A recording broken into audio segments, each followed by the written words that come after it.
to see that it is not uniform. No, it cannot be uniform. Good. Because there is a differentiation between different categories based on energy consumption.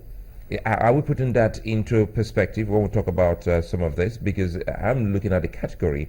If you look at the R1, which is the lifeline, and yes, you look at it R2 single phase, R2 three phase, and everything as tabulated. Now I'm talking about Ikeja disco for the purpose of this discussion, because every disco, they have their own tariff, so it's not uniform. So if you look at it critically, you see that not to customer who live in different places and do different things have the same tariff bill for them. Yes. So when people complain about the high tariff, do we also put this in perspective to say, look, it doesn't mean that everyone will have to go higher the way you have. I think It's not as simple as that, and that's why I'm showing you that table. I've considered 3 categories of consumers in any disco. The very poor, who will be consuming about 300 units of electricity in a month, which means about 10 units a day. Then you have a middle class person that will be consuming about 33 units a day. That is equivalent to 1,000 units a month. And then somebody in between, which is 500 units in a month.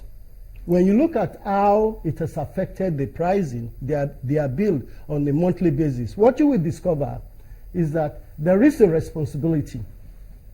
For example, if I'm seeing it correctly, when you look at the consumer, the low-end consumer, 300 units a month, you discover that the disco is supposed to supply electricity to him on an average at least 10 hours a day. Are they doing that? Because that is the point in time whereby whatever is paying by removal of the fixed charge is equivalent to what he was paying before. You understand? That is the opportunity cost. If they are not doing that, because when you look at that table, it shows that the disco, because the pricing is about 21 naira something per kilowatt hour. What it means is that the disco has assumed that they will only supply electricity for not more than 3 hours in a day.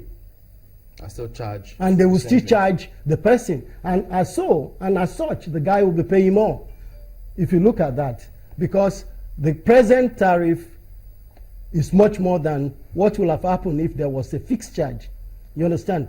Then if you look at the 500 guy, he can only be happy if the disco are supplying electricity for about 17 hours or more on the average every day. Whereas for a middle class person like me, it doesn't really matter. I'm paying much more. Well, because there are only 24 hours in a day. If you give me electricity 24 hours, I'm still paying much more than when the fixed charge was operational. So what that means is this. You are cheating me. You are not supplying adequate number of hours of electricity every day to meet my needs. And that is unfair. You understand? So, and also, and this is a basic assumption that gives you what will make consumers happy. But when you look at the tariff, the R2 people are being charged maybe about 24. The people with 3-phase, about 26. Then the upper one, 29 naira. When you try to remove the fixed charge and merge it with energy charge, in the first place, it's very wrong, because there are 2 different units. The fixed charge relates to your capacity, to your capital investment in practice, whereas the energy charge is the fuel you really consume. Is the energy you really consume. And that has implication on government policy, because the major component of that is the gas pricing. It would seem that it was very difficult. It was very, because I recall that several times, the former chairman of NERC, Dr. Samamadi, was here on several occasions trying to explain the reason why fixed charge cannot be removed. And, a lot of people felt that it was cheating, because if you did not have electricity in an entire month, the chances are high that over and over, you had to keep paying the 750 naira. In fact, to some people, they had to, the amount of they were paying for fixed charge was almost more than the electricity that they were getting. So they figured that maybe one of the ways to, because every climate should be able to adapt to the needs of its own area. Don't you think so? Well, you know, I have compassion for Amadi. And that was one of the reasons I said that, look, regulating the power sector is not the job for lawyers. And you could also see the misinformation by the present minister, Mr. Fashola, who we all admire. He hasn't got the total picture. You need a good picture of how this sector operates before you can appreciate how do I intervene to make sure that the consumers are happy. I was going to talk about the gas pricing. That is a government policy issue. The Henry Hub price for gas has been decreasing. As of last week, it was $1.91 per 1,000 standard cubic feet. What do we have in our new regime? The price has gone up to $3.30. And that is going to be passed on to the consumer. That's part of the problem. You know, a quick one here. As it stands now, is it fair for us to still refer to the federal government or the ministry or the minister, knowing full well that we have unbundled this and it is now in the hands of the private people who run this? And if we keep talking about government or the minister, doesn't that give a wrong signal that truly this is not even an independent venture that a lot of people can come in? No. It doesn't have anything to do with whether it's independent or private sector. So we should be talking about the regulators and the players. The regulator is for the operation of the sector, but in terms of policy initiatives, that is the minister's. Look at Section 33 of the law. But in terms of this pricing that yes, we're discussing, it has nothing the gas pricing is a policy. do with the government. No, it does. The gas pricing is a policy issue. In 2003, in Port Harcourt, I was the one who raised the issue of the appropriate pricing for gas, because at that point, it was benchmarked against LPFO. And at that meeting, President Obasanjo took a note. And when he got to Abuja, he established that, look, the new policy for bulk consumer is going to be 40 cents per 1,000 standard cubic feet. And that is the point in time when NNPC woke up. And they said, wow, we are selling the same gas for LNG.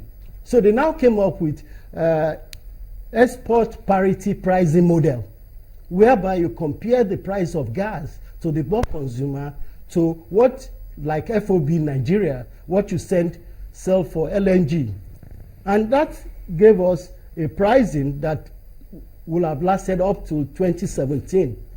But somehow, because of the condition precedents, there have been some adjustment in foreign exchange, inflation, and things like that. They now came up with this ridiculous price that saw it from $2.44 or $2.50 to $3.30 this year, whereas internationally, the price of gas has been going down. Now, there are two issues to that. One, assuming that the government wants to make a lot of money from gas, I think they should subsidize at the level of production of the gas so that the ultimate price that is passed on to the consumer is lower. They have not done that. But more importantly is the fact that the power sector, the Ministry of Power, which is supposed to be the policy, to initiate the policy aspect about gas pricing, they never met with NNPC to discuss how it's going to affect consumer, because the gas is a major issue and it's not the power sector that is producing it. Whatever the GENCO buys, he passes it on. The only thing is, will his cash flow affect it? And the gas pricing is a critical issue to the escalation that we are seeing. All right, Prof. Pardon me, if I could take you back to this breakdown that you've given. You say these are some of the condition precedent that need to be fulfilled if they need to increase or adjust the prices. Is this predicated on consumers who have the prepaid metering system? Whether you are prepaid or not, it doesn't really make a difference. It's been fixed. So your meter will have been adjusted to be calculating, and you will be paying much more, because what you have done is to remove a fixed cost, which is time bound, and now make it a variable cost, depending on your consumption. You understand? And that means you'll be paying much more, and that's exactly what I've shown on that table.